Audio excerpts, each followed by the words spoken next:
আমাদের ভালো লাগাতে সকলকে অনেক অনেক অনেক স্বাগত জানিয়ে আমার আজকের গল্প আরম্ভ করছি। আজকের গল্প মনির গোপন কোণে। গল্পটি তাহলে শুরু করি। গতকাল থেকেই মায়ের আলমারি ঘেঁটে তছনছ করে অবশেষে মৌমিতার দামি লাল পেড়ে গরদটা পড়ে বেরোলো তুতুল। তিলোত্তমা মুখার্জি ওরফে তুতুল, মৌমিতা আর পার্থ মুখার্জির আদরের একমাত্র কন্যা। ক্লাস 11-এ পড়ে। আজ ওদের স্কুলে 25শে বৈশাখের অনুষ্ঠান। ক্লাস 11-এর ছেলেমেয়েদেরই অনুষ্ঠানটি পরিচালনার দায়িত্ব দেওয়া হয়েছে, তাই তাদের উত্তেজনা তুঙ্গে। তুতুল তো আবার গান শিখেছে, তাই গানের দায়িত্ব দেওয়া হয়েছে ওরই ওপর।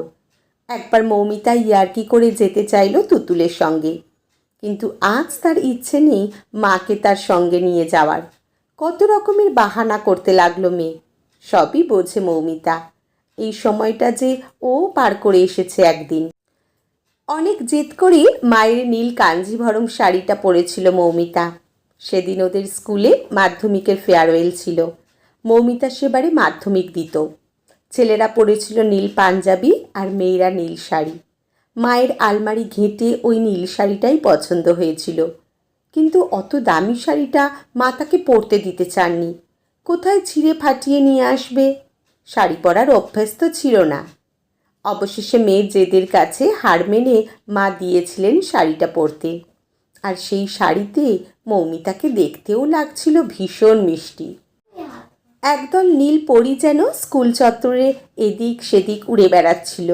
সেদিনই স্কুলের শেষ দিন ছিল, তাই শেষবারের মতো মন ভরে স্কুল জীবনটাকে উপভোগ করে নিতে চাইছিল যেন ওরা। আর সব মেয়েরা অনুষ্ঠান মঞ্চের দিকে চলে গেলেও আনমনা হয়ে ক্লাস 10-এ নিজেদের রুমটিতে একাই দাঁড়িয়েছিল মৌমিতা। হঠাৎই কানে কানে কেউ যেন বলল, আজ তোমাকে খুব মিষ্টি লাগছে মৌ। চমকে পেছন ফিরে তাকাতেই দেখেছিল ওদেরই ক্লাসের আবির। আবিরের চোখে চোখ রেখে অবাক হয়ে মৌমিতা ভেবেছিল, আবিরকে আজ এমন লাগছে কেন? তাছাড়া ওরা ছোট থেকেই এক স্কুলে পড়াশোনা করেই বড় হয়েছে, তাই তুই তোকারি করতো সবাই সবাইকে। আজ এ যেন অন্য আবির। ওর চোখে চোখ রাখতে পারেনি মৌমিতা। লজ্জায় চোখ নামিয়ে নিয়েছিল সে। ওদিকে ওদের পেছনে মৌমিতাকে দেখতে না পেয়ে বান্ধবীরা দল বেঁধে ডাকতে এসেছিল তাকে।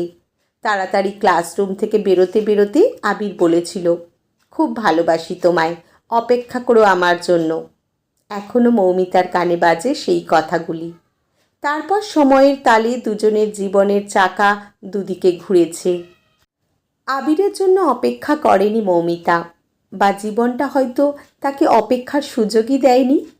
এখনও মাঝে মাঝে এই মৌমিতার ভাবতে ভালো লাগে জীবনের প্রথম ভালোবাসার সেই মিষ্টি আবেশের দিনটিকে। ঠিক যেমন এতদিন বাদে আজ সেই দিনটির স্মৃতিচারণ করে মৌমিতা নিজের মনেই মুচকি হেসে উঠল। ঘরে ঢুকেই পার্থবাবু দেখলেন সারাটা বিছানাতে মেয়ের ছড়িয়ে যাওয়া প্রসাধনী সামগ্রী।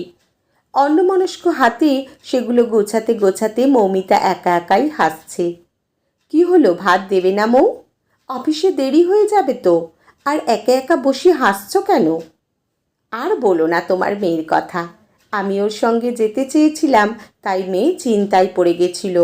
আমি সাথে থাকলে তো আজ ওর প্রজাপতির মতো ডানা মেলে ওড়াই হবে না, তাই হাসছিলাম আর কি। বর কাছে এসে মৌকে জড়িয়ে ধরে বলল, অনেক অভিজ্ঞতা দেখছি। কি কেউ ছিল নাকি? মৌমিতা হেসে বলল, অবশ্যই, তবে টপ সিক্রেট।